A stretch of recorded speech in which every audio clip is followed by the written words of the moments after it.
You're listening to the AfterBuzz TV network, now the largest new media platform on the web, and your #1 source for after-show entertainment. Very good, Dean.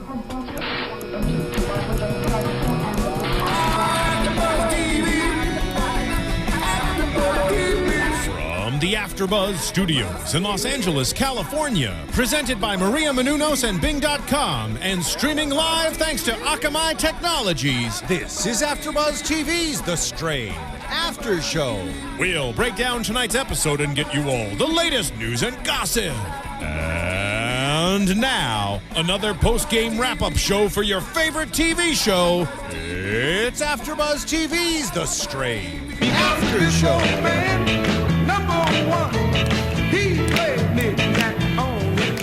I'm feeling this. Yeah, right? I am too, for sure. We gotta give a shout out to The Strain for having Knick-Knack Paddywhack. I could not find a creepy children's version of this song, but I had to do a shout out to Lou Lawton, good musician back from the 50s.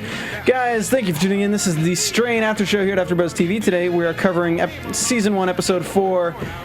It's not for everyone. And it's not. It's really He's not not. talking about the episode. That's what the episode is called. That's what the episode's called. So it may not be for everyone. The show may not be for everyone. It's pretty gross. It's apparently not for Matt Lieberman because he was just so grossed out by the other episodes that he can't be here tonight. He's busy at home vomiting from seeing such worm-like creatures come out of the throat of Not the truth, but Abraham. okay. He was here, and then when F pulled out the tongue, he was just like, or the stinger, I guess now we can call it. He said, guys, I can't do this. Well, they're still cleaning his vomit off the floor in the screening room. He was doing source fed, now it's just source vomit. It didn't work out. Guys, I am your host, Stephen Lemieux. Thank you so much for joining us here on the AfterBuzz TV After Show for The Strain, joined tonight by my favorite and amazing co-hosts, Jacque Borowski. Jacque Borowski. And I'm Now Zach we're Wilson. one entity. Jacque Borowski. I'm glad we're your favorite, though. You are. Yay. I mean, Matt can suck a lemon, because, Ooh. Can he? This got weird. He'd make like a face. But, guys, we are sans Matt today, sadly, but he will be back shortly. I will be gone next week. What is this? I will be calling in from It's just going to be you and me, the faraway town of North Carolina. I will be calling in next week, but I will not be here next week. But this was an awesome episode. It was really kind of crazy and really demented at some parts. It was very demented. Very demented at some parts. Awesome. Yeah. So I kind of want to cover the Ansel Barber storyline first, just because it is the most messed up storyline of the series so far. Some dark stuff going on. That is gross. Okay, so he's hanging out. He's sick. His family's like, "Oh, you're sick." So he's in his room, and his wife is like, or Anne Marie is like, "Oh, I'm gonna take the kids to her grandparents' house. We're gonna hang out there for a bit. Just, are you sure you don't want us to go take you to a doctor? Like, call a doctor. He's our family physician. Let me get him in here." And he's like, "No, just take the kids. Take them." And we know he's got a good motivation because he's telling her, take the kids. No, take them. He's holding on to a bit more of his humanity. Yes. And what you notice in this is that all the other people are from walks of life in which they are not very religious, and this house is very, very religious. Yes. So I feel like she is at least. She is at least, but I think for them to be married, I think they'd have to be on the same kind of level. He'd have to be at least willing to go to church and the way go through the motions. Well, and the way he reacts to the strain affecting his body, I feel like he is. Just because I don't think a normal person would have taken those steps and assumed it was like... Or he's at least moral. I mean, he's at least moral if he's not religious. So he tells her, but leave the dog. I wrote, Ansel's so creepy, leave Gertie so I can eat her. No, he knows he's going out. He wants his puppy. I know. He feels like... I feel like he's just really like, take the children, but I'm going to need something to eat because the steak was not enough. So has anyone tried German Shepherd before? I'm not really quite sure what it tastes Poor like. puppy. I know. That was kind of sad. So she leaves him. She shows up later, and she, sees that there's the suit that she left out is still hanging there. He didn't take it. She's opening up this thing, doing a prayer with a rosary, and then she sees his hair, and she's like, "Oh, that's not normal. It's not good. That's not a good sign." probably merits a follow-up. Or at least a visit to the doctor in the first place. Yeah, and that's just kind of creepy. So she's like, Ansel goes outside and finds the dog collar in pieces. And bloody. And blood. And she walks and finds pools of blood. And then she finds... Can I just say, though, the dog. I will say, with her choices for acting, I'm not sure I would have made those same choices. Because if it was my dog and I saw, like, a bloody collar and then I saw my dog with, like, chunks taken out of it, I would be freaked the F out. I would be screaming, I would be crying, and she's just kind of like, oh, sads, but where's Ansel? And I'm like, no, really. Like, I don't understand why you're not freaking out now. I think because she's going through, she's still suffering from some pretty intense PTSD. This is her character. I think that her emotions, she's probably on some pretty heavy antidepressants first. And second, she's sort of, I think, because of that, numb to anything, even something as freaky as that. So she's not going to have these like wild, like, oh no, what are we going to do? She's going to be like, oh, that's really sad, and then like keep going forward. Well, I also think there's some level of she doesn't know if Ansel was the one to kill the dog or not at this point. She's kind of... It doesn't matter. Your dog is dead. I mean, that's the thing. It doesn't even matter about... I'm not even talking about Ansel. I'm talking about finding your dead dog, and she's just like, oh, that's... But your mind sad. puts off things until you're in a safe place. Do you understand how that works? Like, if I was in a situation where I was with my brother and I was with my dog, and I find that my dog is dead, my mind doesn't go immediately to mourning. My mind goes to alert mode, like, uh-oh, where's my brother? If my dog's dead, where's my brother? Yeah. And then at that point is when you kind of freak out and break down after you find both of them, or if you know what's happened to the other. Right. But she's in that mode where it's like, okay, I found the dog. Oh my God, this is terrible. But where's Ansel? So she's finding Ansel. She hears like the rattling in the damn shed. And we know he's chained himself up in the shed, so he has enough morality still in him that he is willing to take that step, that he went to the shed himself and chained himself up. Yeah, he chained himself up by the neck. And that's where I feel like there's more religiousness in it, and because like a normal person, again, they would chain themselves up by the body or something like that, so it doesn't hurt as much. This is more like something is possessing my body. I feel he's going from that approach, and he chains the neck as if it's like a collar. Well, it's just they had a dog collar, because they talk about keeping the dog in the shed.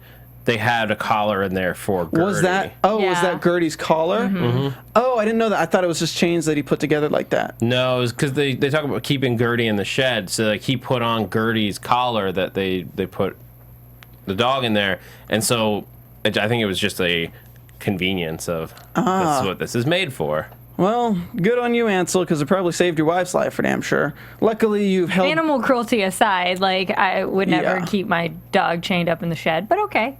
I mean, it's an option. And I'm just going to say, of all the survivors, Ansel is by far the most badass, because he's fighting it. He's he's suffering and he's going down, but they're all going down. He's like, no, get out while you can. He's really fighting it. And his makeup is great. He's looking like for real Nosferatu, like the other guy. He's starting to look a lot like that, and he's fighting it.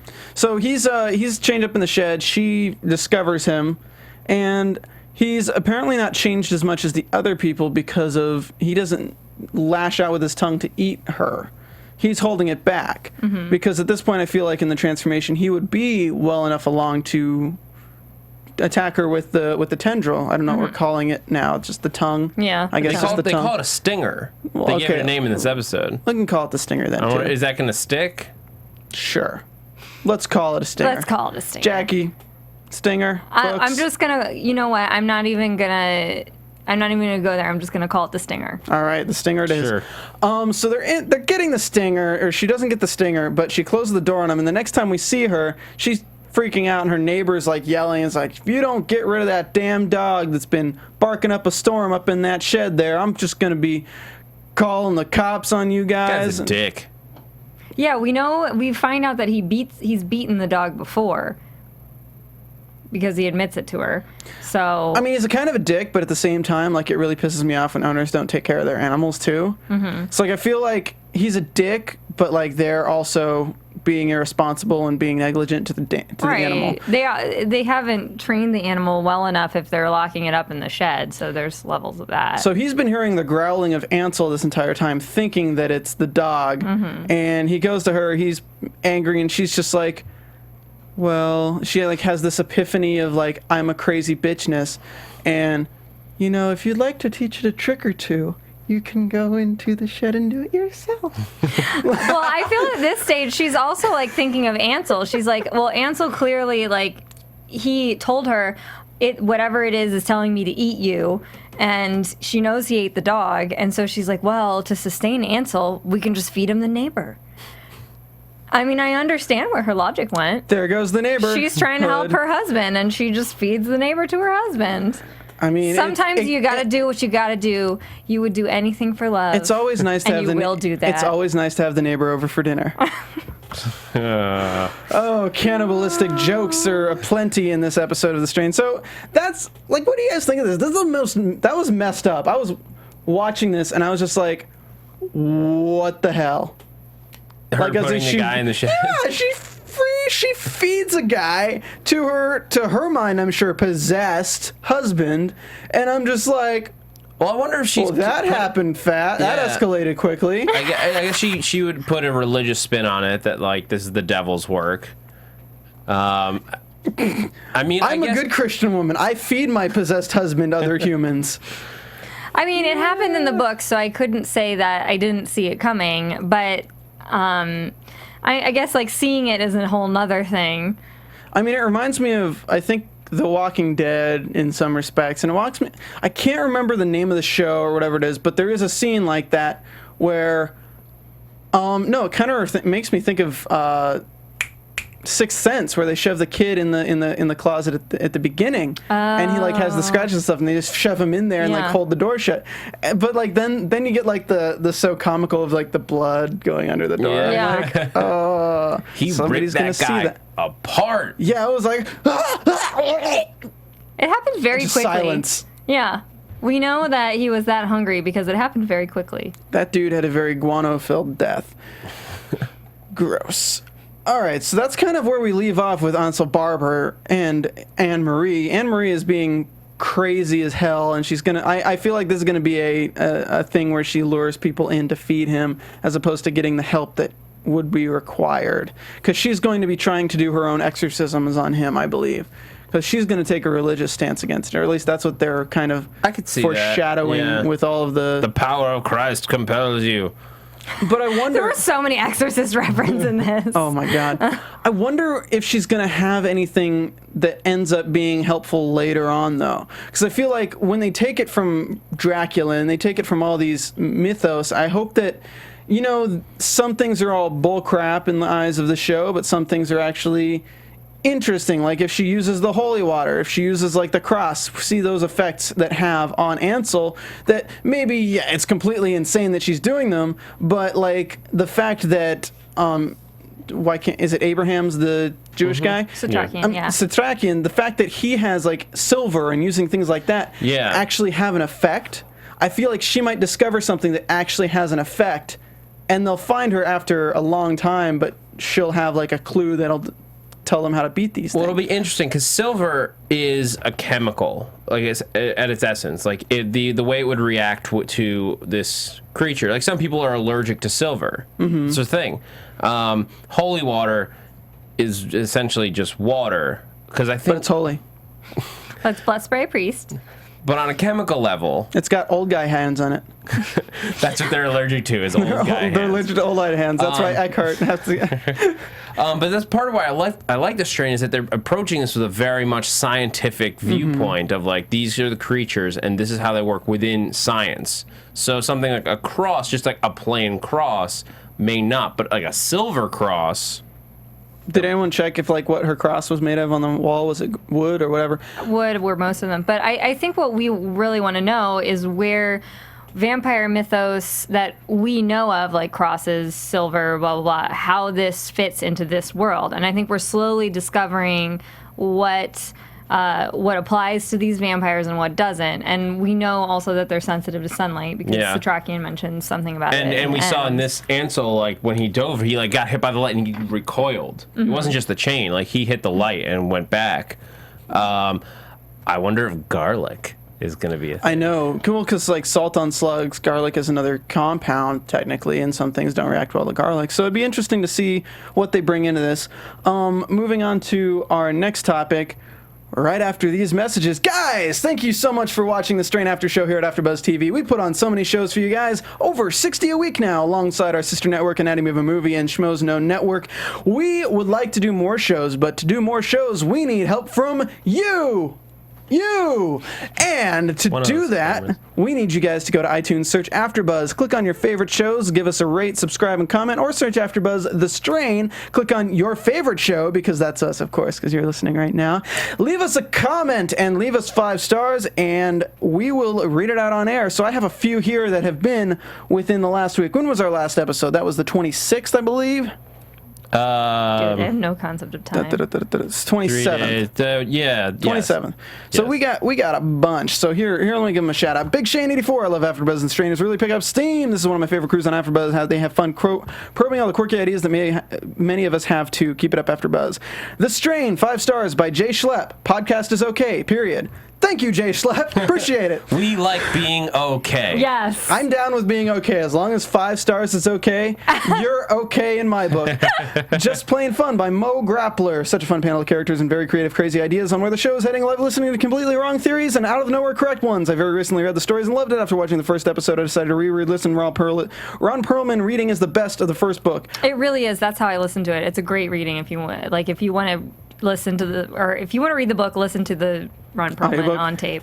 Long comment short, they like the after show. All right, Gone Smooth by Boy Marvel. I love the show. You guys are great. I like how you bring in historical facts to speculate what could be coming later on the season.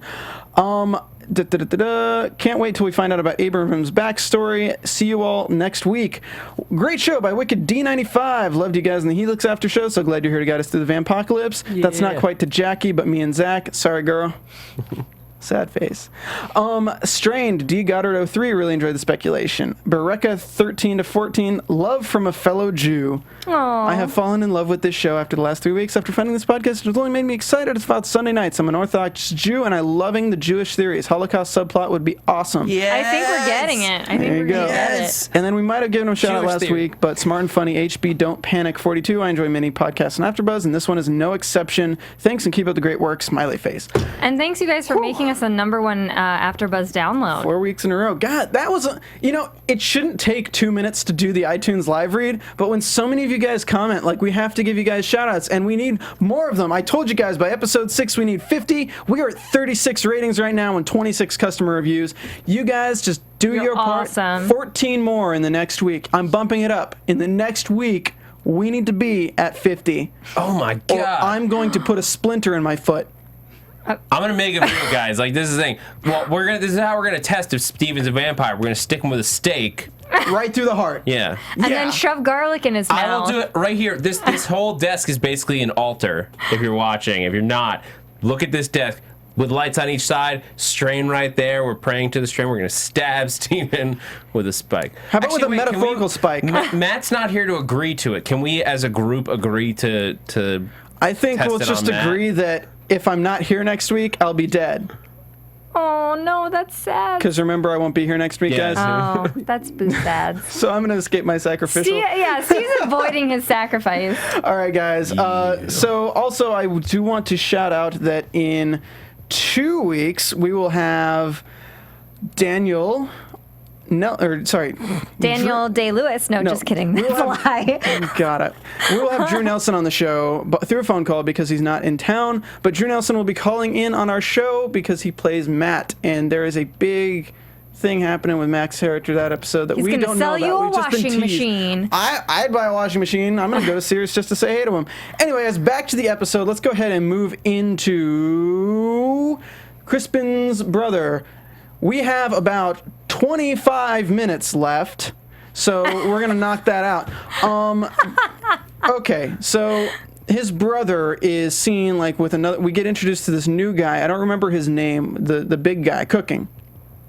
Gus's like fellow henchman guy. I missed his name too. Yeah. Oh, we're bad. I think it was like Tufo or something like that. Tufo. So Tufo. I'm going to call him Tufo. You are now Tufo. Weevil, and Gus. Weevil is Crispin from Veronica Mars. Okay, that's why you're calling. Okay, so He's there having like a drug. you mean like Crispin's Weevil from? Crispin is Weevil from Veronica. Okay, yeah. So Crispin, Gus, and Tufo. Tufo's cooking. They're chatting, and dude, Crispin's looking worse for wear. He's looking like he's going through some withdrawal symptoms. And for the ladies, we got a nice shot of Gus shirtless. I appreciated that. I know he's got a six pack. He's looking more fit than me and Zach. We're jealous. Whatever, man. I know. You guys. He's got his style. You guys. If Nathan Pratt can do it, or what's his name? I don't know. Guy from Guardians of the Galaxy. Chris Pratt. Chris Pratt. Why don't? This is the second time I've said Nathan Pratt today. If He does look like a Nathan. If Chris Pratt can do it, we can do it too.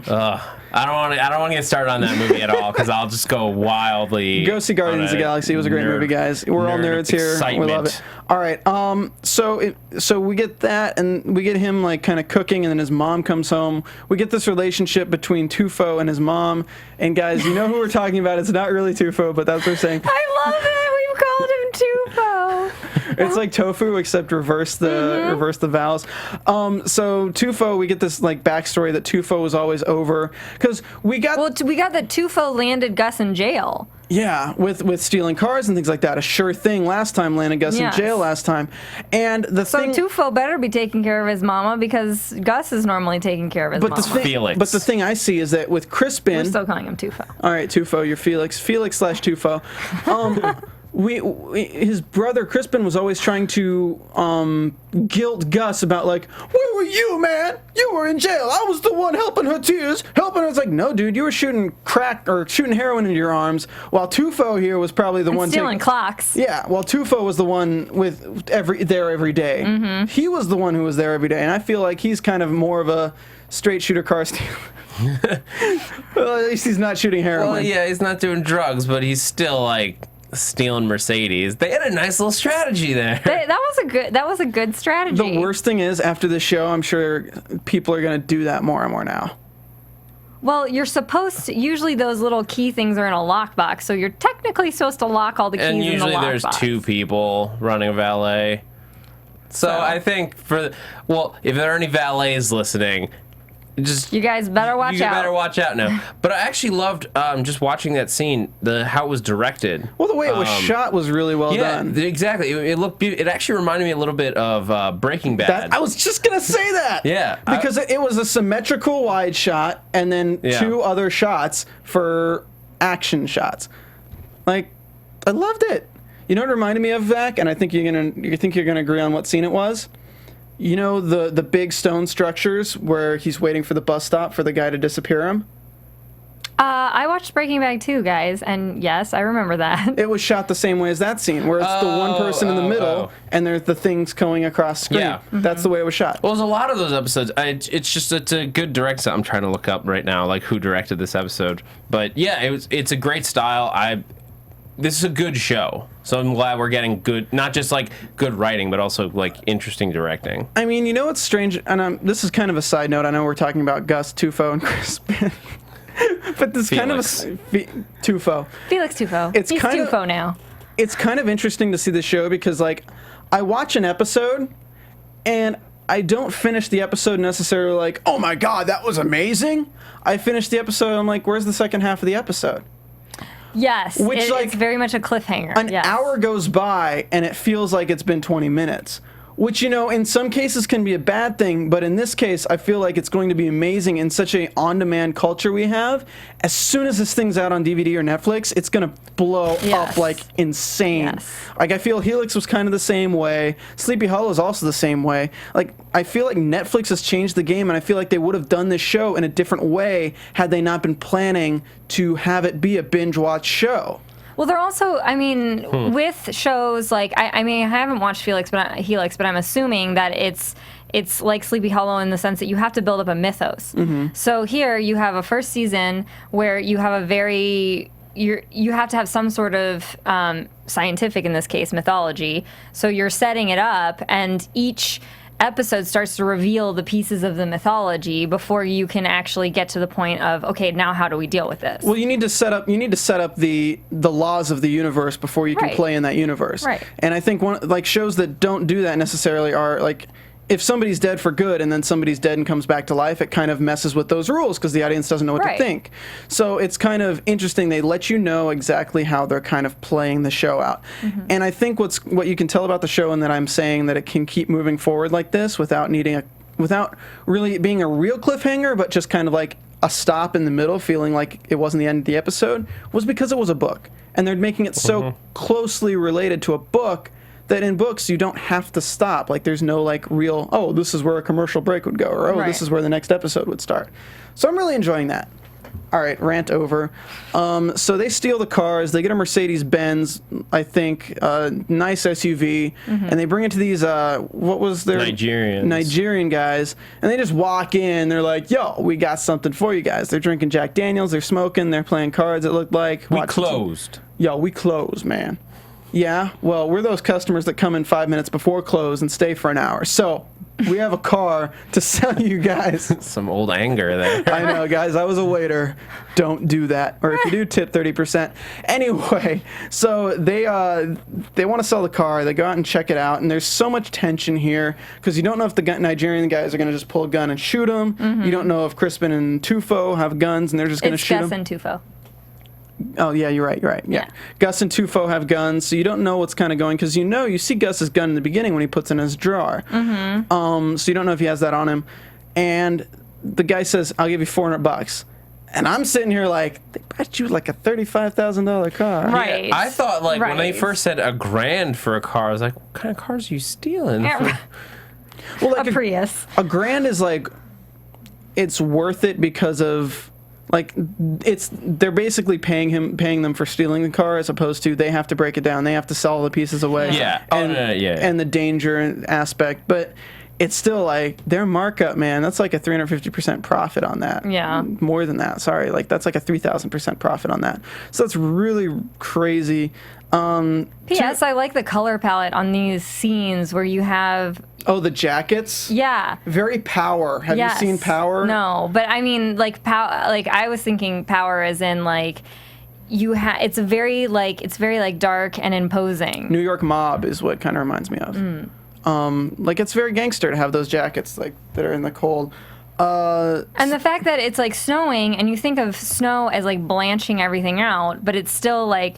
They make it look dirty even though it's snowing. So there's some way that they're making the fact that this, like, you have this, like, white powder falling down, but it's a very kind of, like, brown feel. Well, it's New York snow. Like, Yes. it's not the pristine snow that you get, like, the morning after. It's once all the trucks have come and pushed it over to the side with all the, like, grease that just builds up in the street. And so you get that, like, gray, brown snow that's, like, also gets compacted under your cars, and it's dirty, it's grimy, and that's what this city is falling into. Yeah, and it's what's happening with the fall. The fall is slowly happening. You'll probably see more and more grimy scenes. I'd love to take this scene and like edit it to be like a Sin City-esque scene, because it could probably go that way as well.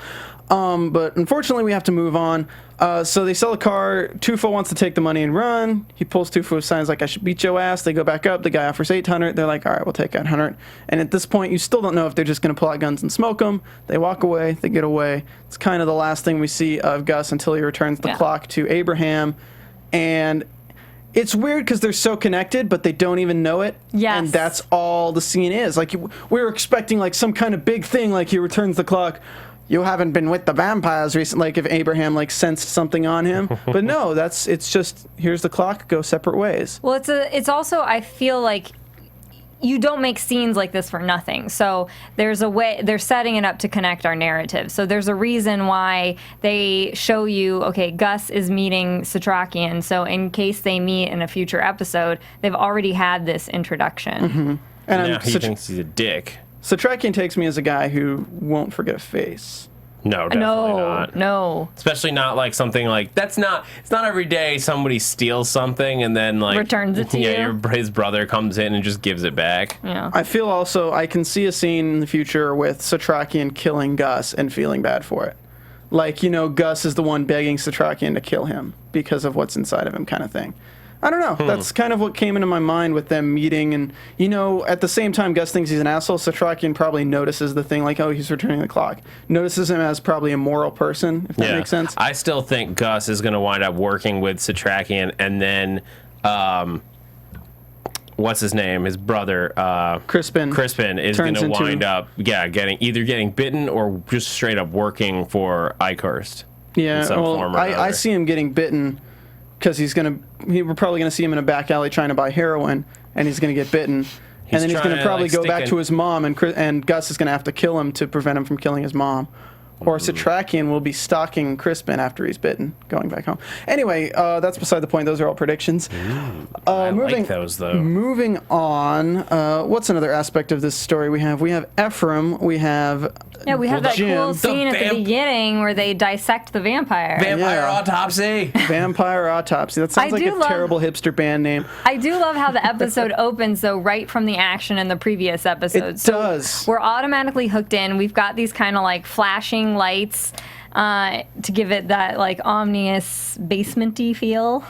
And then they start dissecting and they pull out the tongue, and the whole time they're pulling out that tongue, I'm like, oh, gross. Oh, so gross. I was just sitting there going, yeah. Well, you know, what was interesting to me is that it wasn't turning the body into itself. It was turning the body kind of into a chrysalis to hold itself. Like it was basically becoming like the little alien guy in Men in Black, where it's just controlling the body.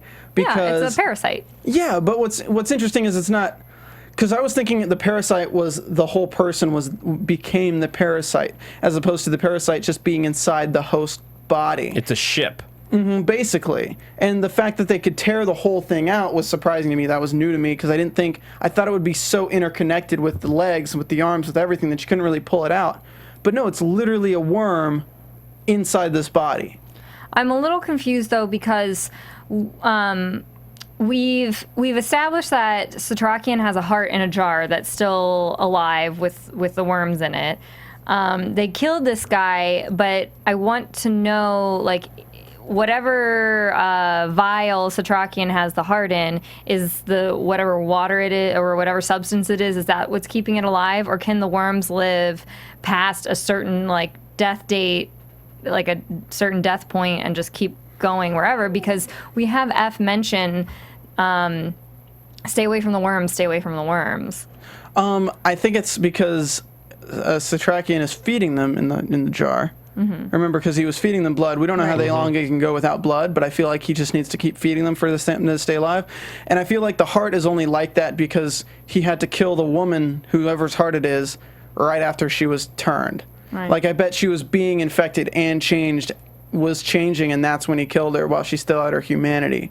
So my question is, where did the worms go while they're doing the autopsy? Because there was a concern at the end of the episode after Satrakian kills the two guys, the little girl and the guy at the end of the episode. I can't remember now if it's F or Satrakian. They basically are like, get away from the bodies because of the worms. Maybe it's like when you have like a virus and you could get infected like right away, but if you leave it and they don't have anywhere to go, they'll just die. Like, that's why you couldn't just like ship the worms in like a bottle across the seas. Like, it had to be in this box of soil. They had to be in soil to get across. Makes sense. And survive the trip. And I feel like if they only had to release them, then, I mean, it'd be super deadly, but then they wouldn't need this gigantic plan. They just need to be like, all right, box of worms in the city, have fun. I honestly don't know, but in this scene, they do the autopsy. We find out that his lungs are all collapsed and shriveled up, the heart's shriveled up, and new organs have taken their place. They pull out the stinger, gigantic, like 15-foot long stinger, all coiled up inside this body, and then they take it away to a freezer. Well, don't skip over that he pooped himself a little bit. Oh, he peed himself a little bit. Well, it's the same hole now. It's all the same hole now. I wrote, he has no pee-pee. Oh my god, yeah. Because like it all fuses into one. It's like a cloaca. He compares it to like a bird or a reptile. It's efficient. It's efficient. It's efficient. So they take the body away, and at this point we have Jim, who's like confessing. Metaphorically crapping his pants because he has to confess, and he confesses to letting the crate through. It's like, it's just Mr. Frodo, it's just a crate full of soil. It's just soil, Mr. Frodo. I'm still gonna say, which I said last episode, is I understand him, and I think it kind of sucks that, like, yes, he probably knew what he was doing was bad, but at the same time, like, he's expressed that his wife was sick, and I love that Nora's like, but you have insurance, lady. Have you met American Insurance? Like, if you're dying of cancer and you want to try and save somebody every way possible, insurance isn't going to pay for all of it. Have you met Universal Healthcare? Not great either. Honestly, he's just in a no-win situation with his wife, right. Especially when it comes to healthcare and it comes to trials. I mean, because when you have an aggressive form of cancer, at some point there's nothing you can do about it with current medical. Yeah. With where we are currently with our medical advancement. Trials, like half those things, most of those things fail. So I understand. It's like I understand where he's coming from, and I feel sympathetic towards him. It's like, I would probably do the same thing in the same situation. You know, you're given this opportunity and you're like, well, I don't really see the harm in it. You're shipping a box full of soil. Plus, it's like vampires. Like, really? Yeah. Like, do you really think this exists at this point? Do you really think that anything... I mean, it's interesting that we're talking... Like, this week, they're talking... Because the Ebola patients coming in. And, like, when I saw that, my brain immediately went to the strain. Because you're shipping a worm-like bacteria into the United States via a plane. It's basically a worm that rips your blood to shreds and makes you bleed out of every orifice. It's terrible. The Onion did an article on it, and it was kind of funny in its truthness, where it was like, oh, studies show that only 50 more white people need to be infected with Ebola for a cure to be made.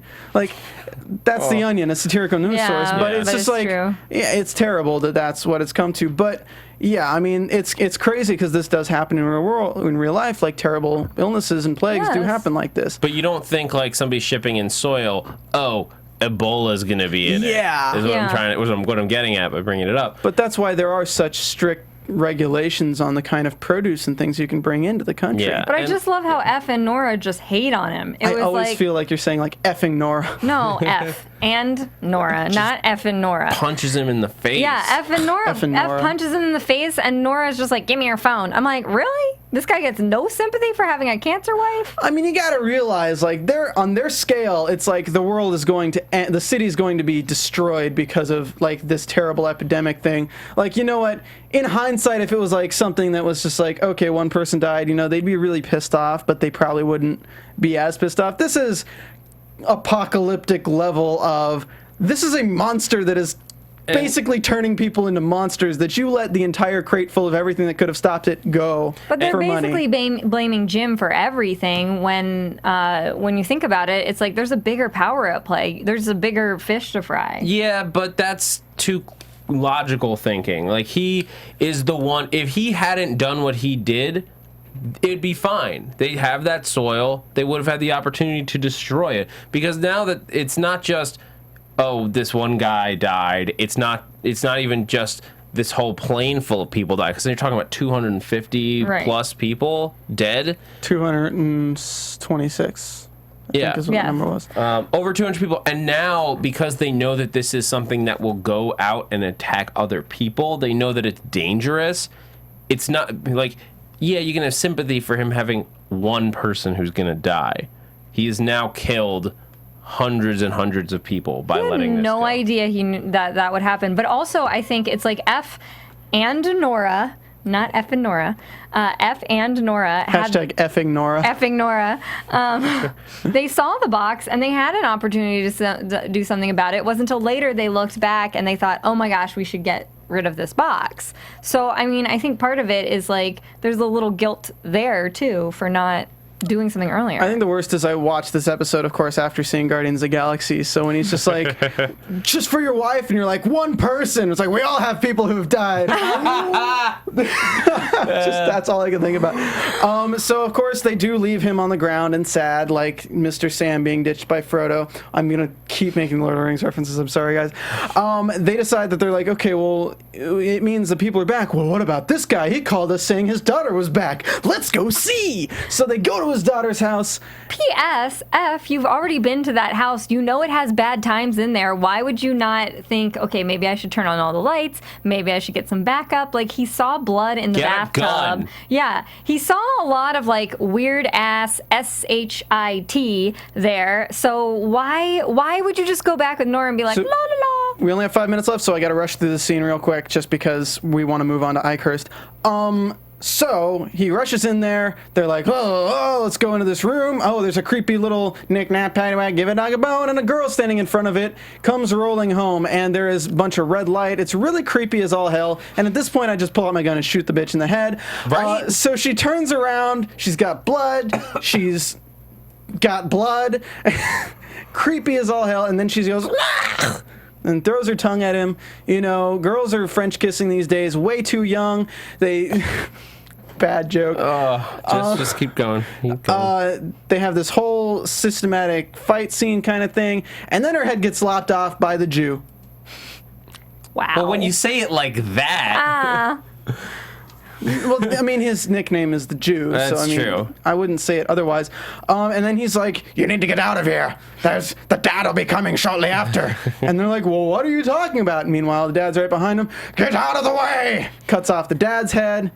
And then he's like, when he cuts the tongue off, you notice that it like smokes a little bit. because of his silver cane of badassness. That was a cool little touch. It was. I do like, though, how the sympathies have changed, whereas Nora was like, we gotta listen to this old dude, and F was like, that old dude's crazy. And then it's turned around where now Nora's like, and I understand her point of view, we're killing children, we could find a cure for this, and he's like, no, the old dude's right, we should probably just cut people's heads off and burn them. Well, it's because he's in Realityville and she's in, what is it called? Altruisticville, where, oh my god, they're alive again, they can be cured. You know what, though? I see her point of view. It's like you see people, you're in the thick of it, and you see people be killed, and you think, she's seen like 3 people die today. Okay, Jackie. The first scene of the episode, they're dissecting someone who's been turned by this. They have no heart, they have no lungs, and they have a gigantic worm inside of them. How are they still human in your mind? But she thinks she can cure it, and I can sympathize with that. If she can reverse death by gigantic worm eating your insides, then I will give her the Nobel Peace Prize. But that's what she's going for. Bare minimum, you can't contain this thing that's trying to kill you. I mean, they are curing him. Like, it's a cure for it is killing them and cutting their head off and burning the bodies. So he's like, go get the 2 gasoline canisters out of the garage. We have to do this now. I can see that she can't handle it, and I can see that you love her for it. But you have to make a decision now. P.S. I also love how, like... Yes, I understand where the woman character is coming from, but it's always the woman character who can't friggin' handle it. Oh my gosh! I'm like a scientist who's supposed to be really brilliant, but I can't handle anything. In fairness, we also had a female character in this episode who was crazy and leading her asshole neighbor like into a shed of death. That is true. That is man, true. just shed your mortal coils. But don't. All right, so that's kind of where we leave off. Is basically Nora is crazy. Or going crazy because she's going to go off and try to find a cure. I have a feeling she's going to get infected because she's altruistic. And then Ephraim is going to work with Satrakian, and this builds their relationship. Real quick before we head out, I got to talk about Ikehurst and Avril Lavigne. Oh, I mean Dutchfelders. Avril Lavigne. Kesha with. Kesha. Badass hacker chick. Yes. Pretty much. So she doesn't exist in the books, and she is awesome. Yeah, I thought she was a little bit overplayed. I mean, I like the character, but I think it was just a little bit too exaggerated. I'm the hacker chick. I want to get to know the character a little more. We only got like 2 seconds. Yeah, we got 2 seconds of her. I feel like she should have been a little bit more mysterious. Anyway, so their plan is to slow the internet down to a crawl where you couldn't even really text somebody pictures, so people can still communicate, but not really well. And they mention it when they're selling the stolen car. Is like, yeah, our internet isn't working. We have to watch the damn TV, so hook us up quick. So she is basically... It's a smart plot move. Shut down all social media, bring kind of the 21st century into TV, of course, using this plot point. and don't let anyone really communicate. You got to shut down the communication if you want to start to rule, and that's kind of what the scary thing in this world is where we have places like North Korea, South Korea, well, not even South Korea, but places where social media is limited, where people are not allowed to communicate. Also, we have him, who is then introduced to this woman who is a news anchor, I'm assuming. We haven't really been told. No, I thought she was the Secretary of State. Secretary of something. She's the Secretary of something because he keeps calling her Madam Secretary. I think she's with the news authorities. No, I think because he mentions government. the president. She's definitely government. Anyway, he's going through the media source, though. He's basically using her as his media source because if the internet doesn't work, where do people get their news? They get it from the TV. So if the TV is working, he needs to be controlling the information that's going out through the TV to the masses, and he needs her on his side so everyone believes the wrong truth. Well, I'm just curious, like, this scene, he doesn't really... We'll find it out, I'm sure, but he doesn't really explain to her what he wants her to do. He just explains that he wants her to do something for him. Yeah. Well, that's what I'm assuming. And then he at this passes point. out, and he's getting a liver transplant. Yes. Yep. Oh, it's a miracle. We found this liver on that guy who was alive a second ago. It's such a shame. A bullet stray came out of my gun and shot him in the head, and now his liver is up for grabs. Guys, let's move into predictions. Okay, well... We got the the lights. soundboard. Your AFTERBUZZ TV predictions. All right, I basically said mine the whole episode. Zach, go ahead. I think we're gonna see. I imagine Ikehurst and Satrakian are gonna meet up again soon, or at least someone's. Ikehurst is going out, and somebody's gonna attack him. I mean, I saw from the previews we're going to see some of Satrakian's background, which is really heavy in the books and really awesome. So I'm so pleased that they're going to show some of him from World War II, it looks like. Yes. So Maybe we pumped can for that. test you guys' theories out on that. I'm so excited. Yeah, we get and Satrakian versus Ansel. And I picture... Showdown. I didn't see any of the scenes, just so you know. Okay. Well, So that's your exciting. I problem. am excited. But I also can imagine that they're going to pick up Vasily Fett's story from in the next episode. Because Guys, we missed him on this I one. predict that we're going to see more ratings on iTunes that I'm going to get to shout out to because you guys need to go to iTunes, rate, and subscribe. I predict we're going to get a few new followers on Twitter because you're going to follow me at Stephen Lemieux, STPHENLEMIEUX, and I predict that we're going to have me not here next week because I'll be being sacrificed unless you guys get us to 50 ratings on iTunes, and I think it might just be Zach and Jackie next week with me calling in. I'll try to book you guys a guest if we can, but otherwise, that's where I'm leaving off. I think You guys. Matt's back next week. Is he? Yeah, he's next week and then skipping week, but that's okay. We'll have a podcast for you next week, one way or another, guys. But I'm Zach Wilson. You can catch me on Twitter at @ZachWilson, and also here at AfterBuzz on The Leftovers, Dominion, and MasterChef with Stephen Lemieux. Woo! I'm at 123Jackie_B. That's spelled JACQUE. And I'm also here on the Under the Dome after show on Tuesday nights. Thank you so much for tuning in. This has been the after show at AfterBuzz TV for The Strain, Season 1, Episode 4. It's not for everyone, and it's certainly not for everyone. Thanks, effing Nora. We will, guys, see you next week for Season 2. By the way, that was effing like fucking Nora. Effing Hashtag Nora. effing Nora. We'll see you guys next week for Season 1, Episode 5 of The Strain after show here at AfterBuzz TV. Till then, bye. From executive producers Maria Menounos, Kevin Undergaro, Phil Svitek, and the entire AfterBuzz TV staff, we would like to thank you for listening to the AfterBuzz TV network. To watch or listen to other after shows and post comments or questions, be sure to visit AfterBuzzTV.com. I'm Sir Richard Wentworth, and this has been a presentation of AfterBuzz TV. Tufo you later. Apparently. The views expressed herein are those of the hosts only and do not necessarily reflect the views of AfterBuzz TV or its owners or principals. Thank you for watching AfterBuzz TV on YouTube. For more of your favorite after shows and interviews, subscribe to our channel here, and be sure to share your opinion on the episode in the comment section below here. We'd love to see what you guys are buzzing about. Thanks again. Buzz you later.